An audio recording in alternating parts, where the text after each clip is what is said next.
You are going to love this episode of Moves Leaders Make, a book love podcast series for educators shaping change. We're grateful to donors like you who have generously contributed to the Book Love Foundation and made this series possible. Visit booklovefoundation.org to learn more. Okay, so here we are Again. Wow. This episode today, I'm so excited about because we are digging into conferring. And I think that of all the instructional moves that you and I have spent the most time thinking about, it's one of them. Yeah, that's one of them. And the thing that I think about when we talk about moves leaders make is that the move of conferring with individual teachers is almost never there. That's a move most leaders don't make. And I think that the interesting piece is that it does so many things beyond the small conversation, right? Mm-hmm. Because we always talk about there are big moves leaders make and small moves that have a big impact, and conferring is one of those. And you know me, I was on LinkedIn and I saw this, that according to research, acts of kindness release the same chemicals as falling in love: dopamine, oxytocin, and serotonin. When you're feeling low, instead of turning away from the world, find one small way to be of service. Kindness heals us all.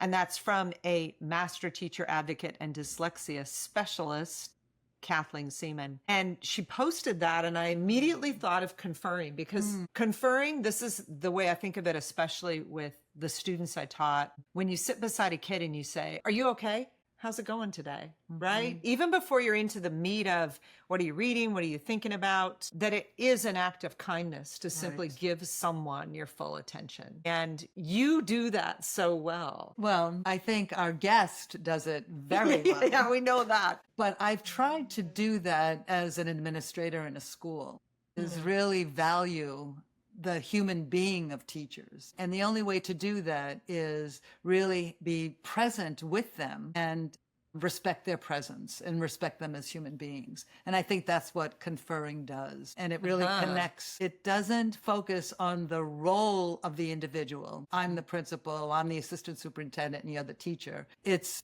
on the human being and our contribution to service. And the service happens to be kids. Well, and you were instrumental in my school of bringing instructional rounds to us, which is an opportunity for teachers to spend 10, 15 minutes in these different classrooms. And you bring them in, you take them out at the end of it, because I led them as well. You have a conversation about what did we notice and what did we see.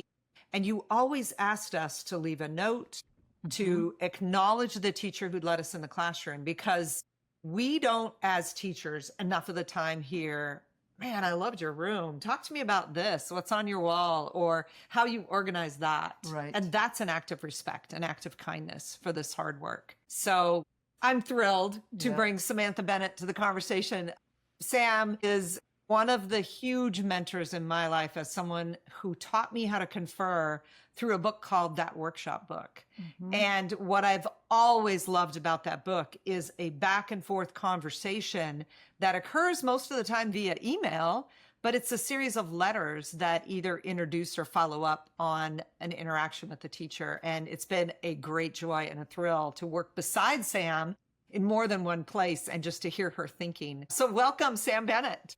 Thank you so much. Thank you for having me. Great to see you guys. It's good to see you. Could you tell people what it is you do, just in a few sentences? Sure. Yeah. So I think my identity is best described just kind of as a spark. My passion is motivation and engagement, and it's motivation and engagement for grown-ups so that it can also affect the kids. So that idea of, if everybody's jumping out of bed in the morning, so excited to be at school, we can't lose. We can't lose. So my formal title is Learning and Leadership Coach, but Spark kind of encapsulates it for me. So when we were talking about moves leaders make, and we both have experienced the importance of conferring with teachers, I immediately thought of you. And could you just talk a little bit about your thinking around conferring with teachers? Yeah, so I think that idea of why school, particularly in this day and age, like why do we gather in schools? You know, we had the grand experiment of everybody on the computer and learning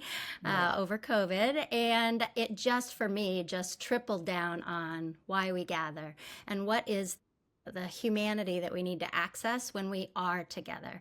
And I just think that there is nothing like that one-to-one human connection. So, Mary Oliver's got that great poem that says, pay attention, be astonished, tell about it. So that as a foundational piece in schools is what I want from, district leaders to school leaders, leaders to teachers, and teachers to kids. If we could just do those three things, we got this. We got this. So that to me is at the heart of conferring. It is. And one of the ways that I watched you move your work was with that wheel that you and Chris Tavani started, where you'd break it into. Can you talk about what that is? Yeah. But so we've got a couple of circle metaphors. I have to draw to think, and so we've kind of put a lot of our work into different images. So one of the main images, and this I learned from being in classrooms, pre-K to college, when I would walk into a classroom and it was just like there was electricity in the air, I would linger and I would say, all right, what is happening in here that it is allowing this position of sit forward, eyes wide, this conversation crackling. In most of those places, I couldn't even find the teacher because she has taken a knee and she's eye to eye, nose to nose with a kid, engaged in a conversation about, okay, what's going on? What are you thinking? What are you figuring out? Tell me more. Have you read this? Try this, try this. So in those classrooms, I noticed, and I was a meticulous note taker, and I noticed there was this use of time where it was 2/3 of the time, students were doing the reading, writing, talking, even in a kindergarten class. Yeah. 1/3 of the time, the teacher was talking at or with the entire class at the same time. So it really cracked open for me this idea of teaching as listening versus teaching as talking.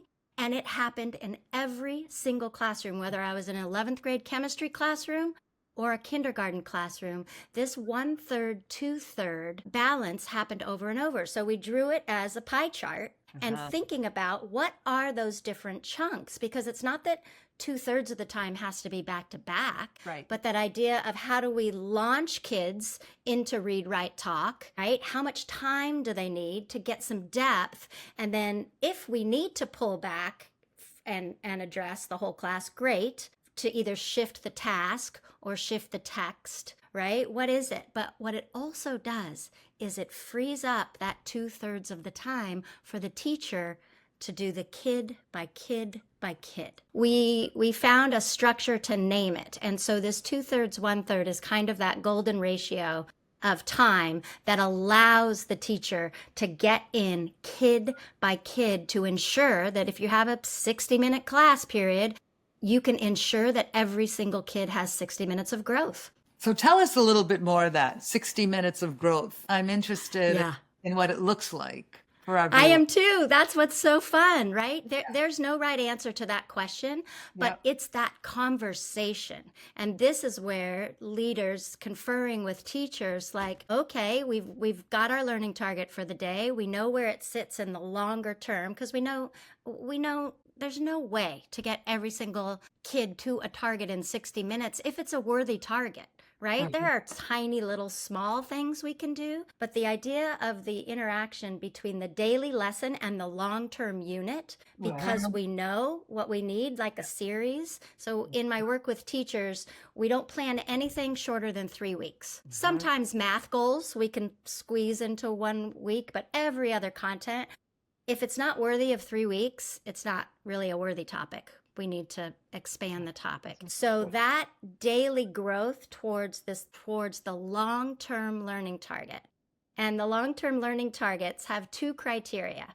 1, 10 years from now, we'll still need to know it. And 2, you can say how it will make somebody a better human if they know it or can do it. So the long-term targets have those 2 really worthy goals, and then how the daily targets build towards those long-term targets, whether they're knowledge-based, skill-based, or really going towards those big understandings. That's the other piece. So what's fun is when you're talking with teachers, like, okay, so where does today fit in the big picture? And what might 60 minutes of growth for each kid look like? How will we know?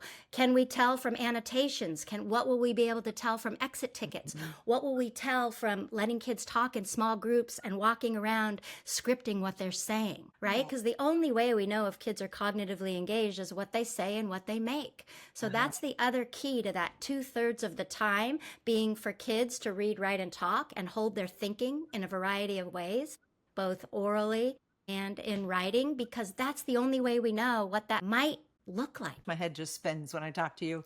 One of the pieces that I love is the idea, how does this make you a better human? Coupled with, is this going to be important in 10 years? Because right now we are in kind of a mass panic, I would call it, over AI. If you listen to teachers and leaders talking about you've read all these articles, I'm sure, where a student at NYU said, I've got it voice to text in my phone. So while they're talking about the assignment, it's going straight into AI. They're producing the paper. Right. So when my last semester, as I was talking to my students about AI, and they were like, but why would we read if AI can just tell us what it is, right? And so it is good that we have to explain that. Reading is more than knowing what the book is about.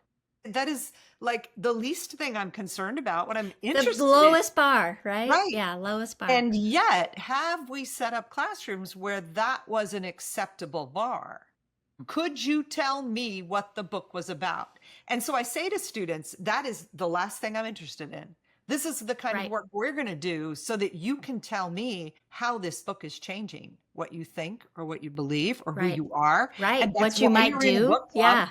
Because you're going to hear from other people who are being changed in different ways. And the idea that the work can be centered on those two things, and it doesn't matter if I'm a chemistry teacher or I'm the algebra teacher, the work can be centered there. That is a big move that's made up of lots of small moves. And it's the timelessness that you talk about as well, which is critically important. And I think our viewers listening to you, I think their heads are spinning now too, because a lot of the curriculum that they're faced with is short-term learning and isolated learning rather than opportunities to apply in multiple capacities so that they can see the purpose of some of that stuff and why it's important to some kids and it's important in a different way to other kids. And so when you talk about that conversation, the richness of conversations of kids, God, I'm just sitting here just saying, if only everybody can listen to you so that they can hear the excitement that you experience when you work with kids and teachers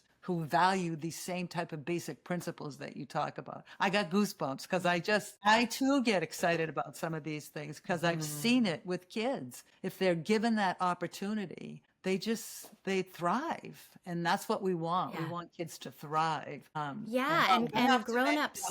Is Elaine's work as well. Elaine, applied learning, student choice, student-to-student interaction, and then this evidence of success, this feedback that leads to, I think so much about when she first came to my district and talked to all of us about relevance and choice and student engagement. And I'm there eating it up saying, yes, thank you. And this is the way I want to push your thinking.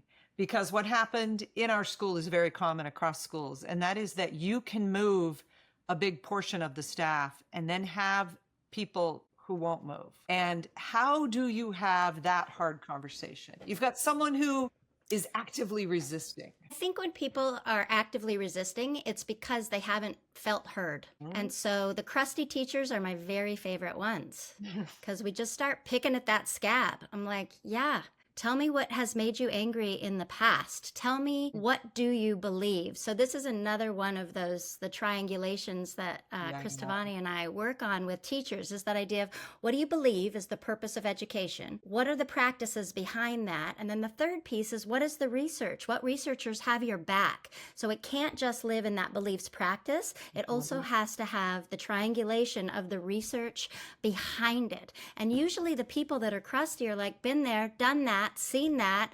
And so when we bring the research, they're like, I haven't thought about that maybe. And I get them excited about, let's just try it. Let's try it for 3 days and see what happens. And if nothing happens with this, awesome. Go back and do what you did before, but let's just see if a few more eyes of kids sparkle. And when I'm in a classroom and kids are like, "Who are you?" I just say, I'm your teacher's coach. And they're like, "My teacher has a coach?" And they start to get excited about that. The resistance just starts to fall away. You minimize that a really important move that you start a conference with somebody who you know is not really on board. And that is, you listen. You start by saying, just giving them a prompt of, so what's happened to you in the past with these initiatives, or what has, that move is so critical, because I think about all of the students I confer with who hate reading.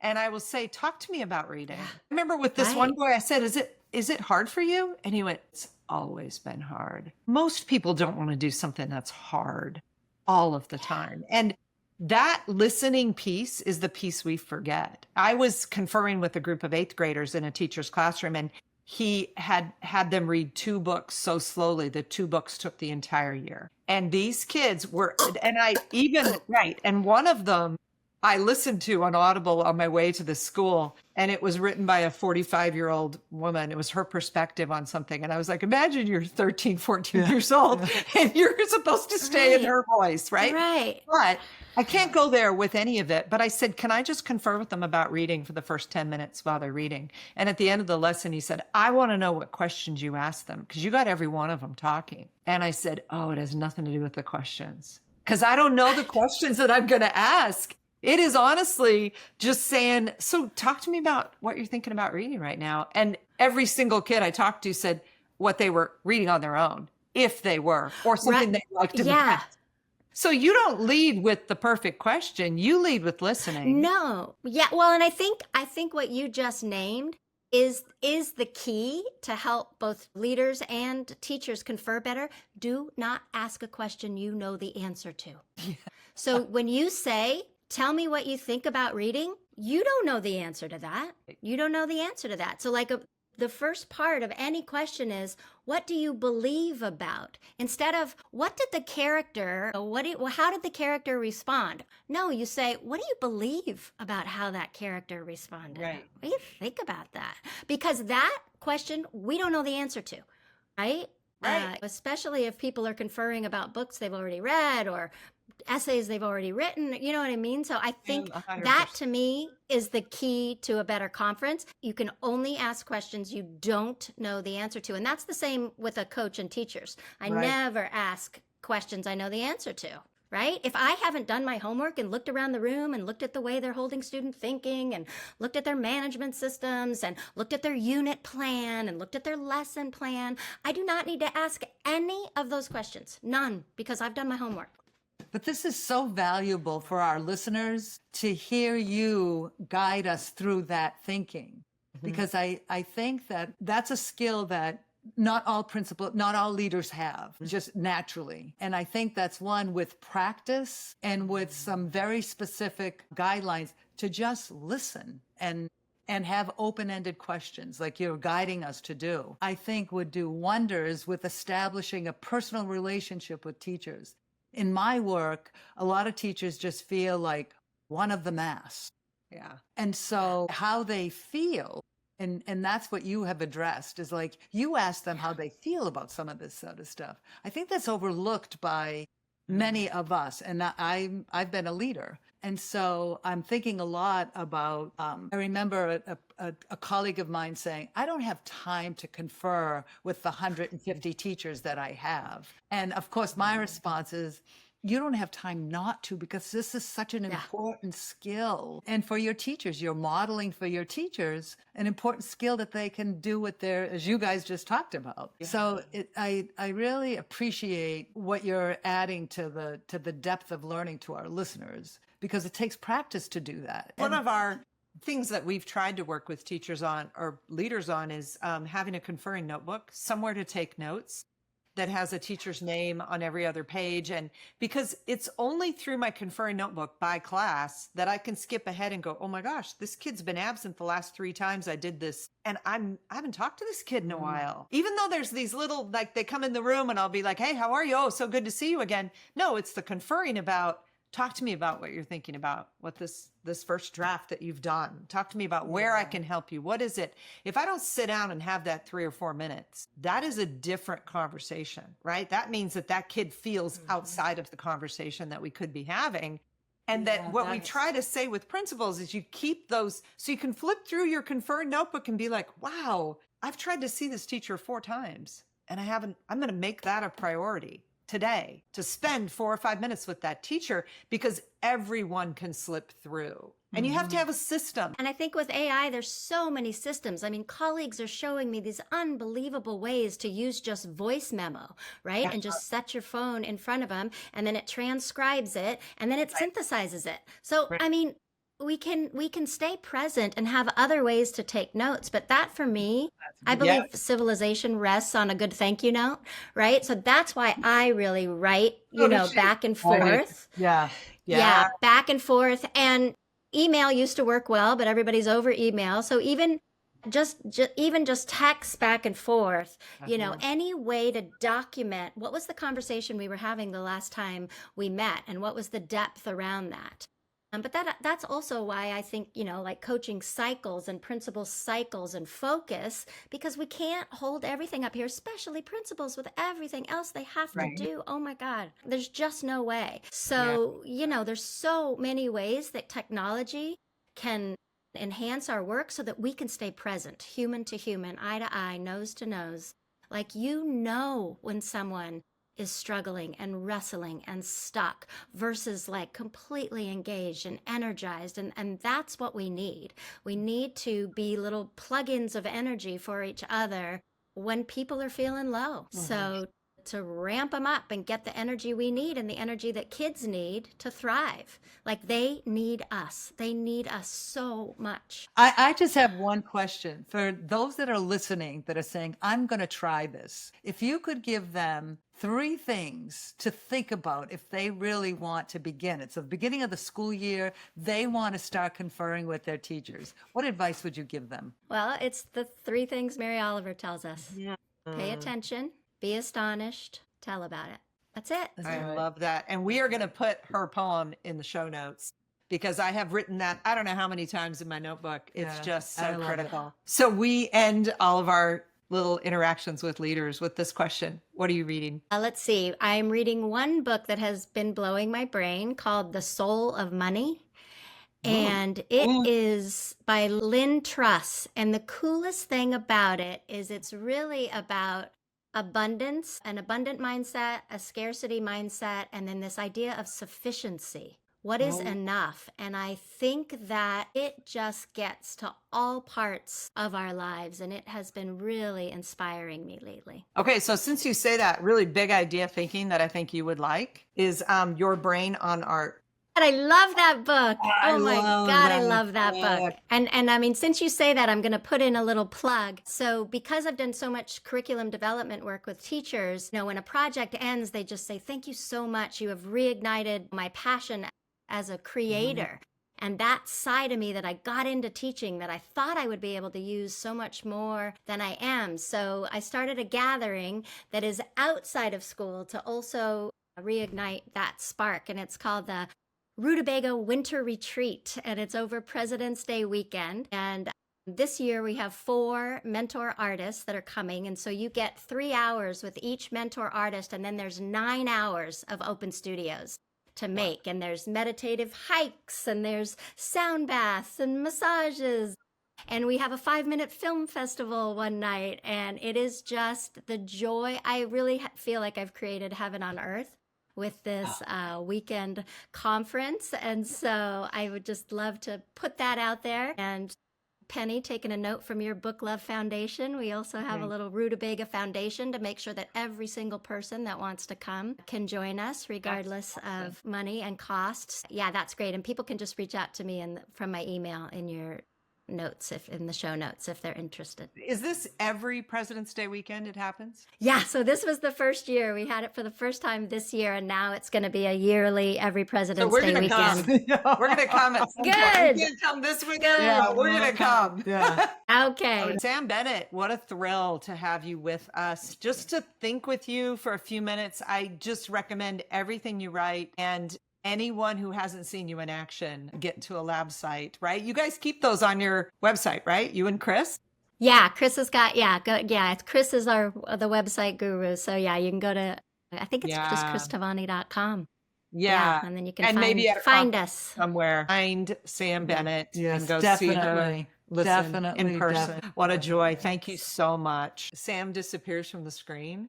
This is what I feel like, the glow, Oh, the energy, that it's contagious when Mhm. someone loves this work. And if a leader is going to make any kind of move, small move, big move, they've got to have that joy and that Yes. curiosity. for sure. And that resonated through the excitement in which he talked about her work. Yeah. And that's what was so enjoyable. I felt the same way with Taylor. Yeah. I was thinking of her as well. Those of you who perhaps have missed Taylor Kanzler as one of our guests, really encourage you to go back in some of the podcasts, because that she will share with you the perspective of a teacher who got really excited, don't you think? Oh, and I think that the other piece that connects the two of them is that Taylor was looking for leadership to help her do something hard. And that leader stepped in and provided guardrails as well as the joy and the I believe in this. And then if you look back even further to Sullivan, as a student, needed the guidance of a teacher who said, why don't you try this, right? Why don't you just, as he, in his words, why don't you just go make a thing that turned into an entire career? That's right. Right? And that what we're trying to do is say the big move to truly change the experience of learning for so many kids who right now in this country are not finding joy in school. That's right. Right? To change that big thing, it's a series of small moves. Right. That's exactly And those right. moves make you as a leader, but they also make a difference in the big moves you're after. And it also, what it does too, that I feel is really positive, is it gives, everybody's a leader. Everybody has the potential to be. And when you're inspired and given the confidence and given the opportunity and the go-ahead to be creative, it's endless what people can do. And I hope that our listeners will see that in every single podcast that we do. It's a different lens, it's a different context, but if our message is anything, it's to inspire leaders in everybody.